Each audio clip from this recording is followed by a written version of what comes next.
जय श्री कृष्णा दोस्तों, कैसे हो आप। आशा करता हूँ आप और आपके परिवार में सभी खुश होंगे, स्वस्थ होंगे। दोस्तों, आज मैं आपके लिए एक बहुत ही ज़बरदस्त एक बंगाली यंत्र लाया हूँ। ये यंत्र बहुत ही ज़बरदस्त, इसकी जितनी भी तारीफ़ की जाए उतनी कम है। जितनी भी बार इसका प्रयोग किया तो ये कभी विफल नहीं गया। इस यंत्र को आप कभी भी आजमाइश करने के लिए या ट्राई करने के लिए इसका प्रयोग ना करें। ये हमारे एक बुज़ुर्ग थे जो बंगाल में रहते थे, उनके द्वारा बताया गया यंत्र है। तो इस यंत्र में आपको ना ही कोई जाप करना है, ना ही कुछ साधना करनी है। सिर्फ आपको कुछ सामान चाहिए, वो सामान आपको इकट्ठा करके इस यंत्र का प्रयोग करना है। पहले तो इसका एक दिन में ही इसका काम हो जाता है, ज़्यादा से ज़्यादा 3 दिन आज तक किसी के पूरे नहीं हुए। पहले दिन या दूसरे दिन ही काम हो जाता है, चाहे व्यक्ति कितना भी खड़ूस हो, कितना भी नफ़रत करता हो, पत्थर दिल का हो। और इसकी ख़ास बात यह है दोस्तों, इस यंत्र का ऐसे प्रयोग ना करें क्योंकि ये शैतानी यंत्र है। ये एक शैतान है जो उस व्यक्ति पर, उसके दिमाग में जाकर हर टाइम, हर समय, उठते बैठते खाते पीते आपके ही गुणगान करता रहेगा, आपके बारे में ही सोचता रहेगा।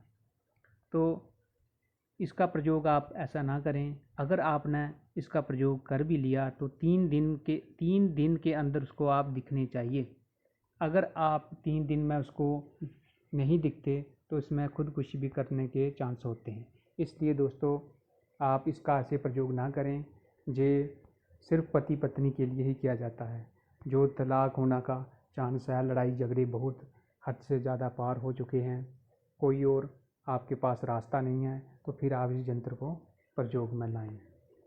तो इस यंत्र में आपको ख़ास क्या चाहिए।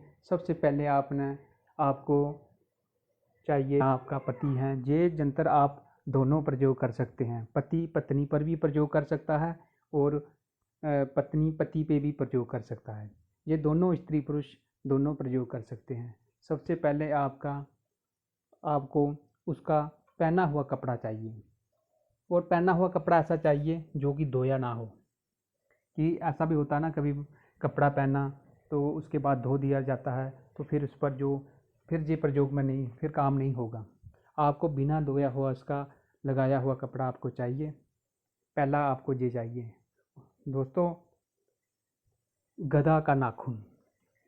अगर स्त्री को चाहिए गधा का नाखून और पुरुष को चाहिए गधी का नाखून।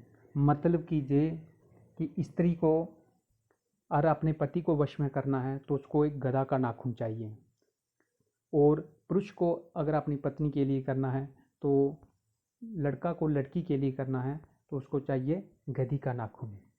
ये ज़रूरी है। ये आप, इसमें कोई मुहूर्त नहीं, कभी भी आप इसको प्राप्त कर सकते हैं। क्योंकि ये जो यंत्र है, इस यंत्र में ये गधा जो है ये एक शैतान है। तो ये शैतान उस व्यक्ति पे सवार हो जाता है और 3 दिन के अंदर वो आपके पास उसको लाने पे मजबूर कर देता है। दोस्तों, अपना ब्लड, अपना खून चाहिए। अपने खून से आप इस यंत्र को उस कपड़े पर गधा या गधी के नाखून से लिखोगे। खून आप अगर ज़्यादा नहीं निकाल सकते या कभी आपको ऐसे चोट लगती है, तब भी आप उसको स्टोर करके रख सकते हो। थोड़ा उसमें नमक डाल दें तो वो ठीक रहता है, किसी उसको हवा ना लगे। कभी बहुत बार ऐसा होता है कि व्यक्ति को चोट लग जाती है तो वो ब्लड निकलता है, तो वो तब का भी स्टोर करके रख सकता है। तो को आपने निर्माण करना है। अच्छी तरह से आप इस यंत्र को देख लें। इस यंत्र को आपने नाखून के साथ उस कपड़े पर आपने लिखना है। लिखने के बाद दोस्तों, शनिवार या अमावस्या का दिन होना चाहिए। अब कोई भी महीने की अमावस्या हो या कोई भी शनिवार हो, उस दिन आप ये जंतर लिखोगे। इस जंतर को लिखने के बाद आपने फ़ौरन ही आपने इसको फोल्ड करके आपने गाड़ देना है। इस बात का खास ध्यान रखें, जब आप जाओगे तो रात को ही जाना है। 9 बजे आपको 15 मिनट लगेंगे, 10-15 मिनट लगेंगे जंतर बनाते हुए। जंतर बनाकर आपने फ़ौरन ही उठकर किसी से बात नहीं करनी और आपने जंतर को लेकर सीधे पीपल वृक्ष के नीचे चले जाएं और उसके नीचे थोड़ा सा गड्ढा खोद कर वहाँ पे आपने उसको दफना देना है। और आते जाते किसी से बात नहीं करनी। जब आप जंतर दबा कर आओगे तो पीछे मुड़कर कभी नहीं देखना। इसमें क्या होता है, कभी कभी गधे के हिंगाने की आवाज़ आती है। जैसे गधा कुत्ता भौंकता है तो वैसे ही गधा भी अपनी आवाज़ में हिंगाता है, तो ऐसी आवाज़ आ सकती है। लेकिन इससे आपको घबराने की कोई ज़रूरत नहीं है, तो इसका आप दुरुपयोग ना करें। ये बहुत बार ट्राई हो चुका है, तो हमने जो परीक्षित किया है तो वही हम आपको आज ये जंतर दे रहे हैं। इसी के साथ दोस्तों मैं इस वीडियो को विराम देता हूँ। मेरे चैनल को ज़्यादा से ज़्यादा सब्सक्राइब करें और लाइक करें, कमेंट करें। इसका प्रयोग आप किसी गलत जगह पे ना करें जिससे कि आपको मुसीबत का सामना करना पड़े। इसी के साथ मैं इस वीडियो को विराम देता हूँ। जय श्री कृष्णा।